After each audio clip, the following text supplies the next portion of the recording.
I'm Dulcet, and today I'm going to take you through some flute facts and a wee bit of history of the instrument. The flute is a member of the woodwind family, along with oboe, clarinet, bassoon and saxophone, but it's the only one of these instruments that doesn't use a reed to make the sound. So, how's the sound made? Well, blowing air across the embouchure hole here causes the column of air inside the cylindrical bore to vibrate, and by changing the length of the tube, so making it longer by adding more fingers, you can make the sound go lower, and by shortening the tube and lifting fingers, taking them away, you can make the sound go up higher.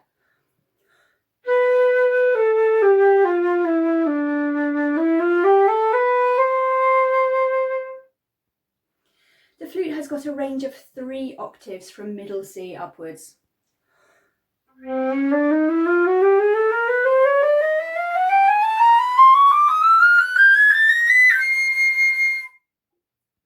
So the flute's a really old instrument. Primitive bone flutes have been found in caves in Germany dating back over 35,000 years to the Paleolithic era. The modern flute, however, has its origins in this instrument, the Baroque flute. There's quite a few differences between the two. Firstly, and most obviously, this is made from metal, this is made from wood. This one has keys, this one just has tone holes. Maybe not quite so obvious is this one has the cylindrical bore, whereas on the Baroque flute we have a conical bore, so it starts off wider at the head joint and tapers down slightly towards the end there. These differences mean that there's quite a big difference in the tone as well. So the tone is not equal between semitones. It's very hard to make the tone clear and sweet sounding throughout the instrument. The tones are a lot lighter and softer as well, and it's much harder to play. So I'm going to demonstrate on my plastic replica, it's not a real wooden one, of a Baroque flute. A little bit of music so you can hear the difference in the tone.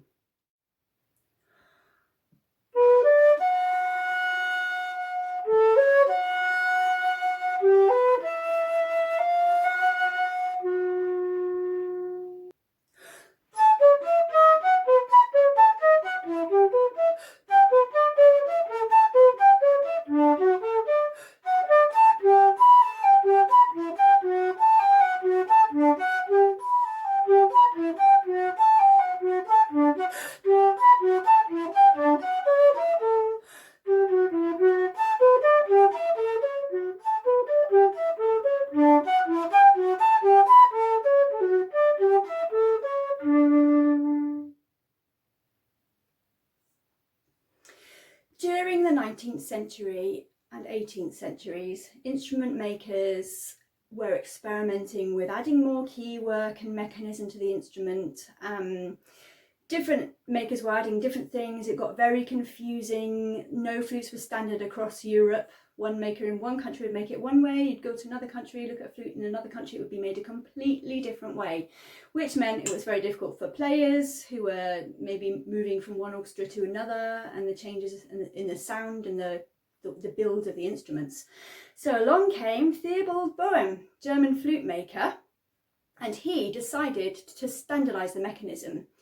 So between 1831 and 1847, he experimented with changing the bore from the conical bore to a cylindrical bore, adding keywork and other bits to the mechanism, enlarging the tone holes to make the sound bigger, so these very tiny holes became much bigger and covered by the keys, and refined the intonation of each note, because to get the tuning right, you had to move the holes slightly one way or another to make the instrument sound in tune and even, with equal temperament to be in line with the other instruments in the orchestra at that time. The flute was fairly neglected throughout the 19th century, although there's some lovely orchestral writing for the instrument. Solo-wise, concertos and things like that, there are not so many, because being made from wood still, the sound of the instrument couldn't compete against a whole orchestra. It was in the 20th century that the metal flute started becoming more popular again, and that was because metal makes a much stronger, richer tone than the wood. And so players who had metal flutes were more likely to get orchestral work and recording contracts. So people generally started to swap from one to the other. There are also other sized flutes This is a piccolo, so it's twice as short as the flute, which means it's twice as high.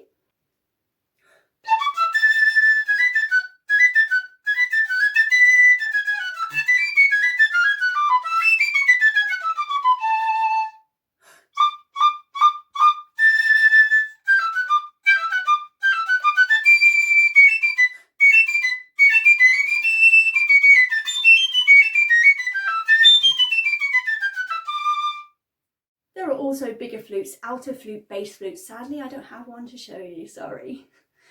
The flute is now today a really versatile instrument. It's used in the orchestra, chamber music, as a solo instrument for jazz, popular music, whatever you like. And apparently, I can't verify this because I don't play it, but the flute uses the same amount of air, or almost the same amount of air as a tuba. Thanks for listening. Bye bye.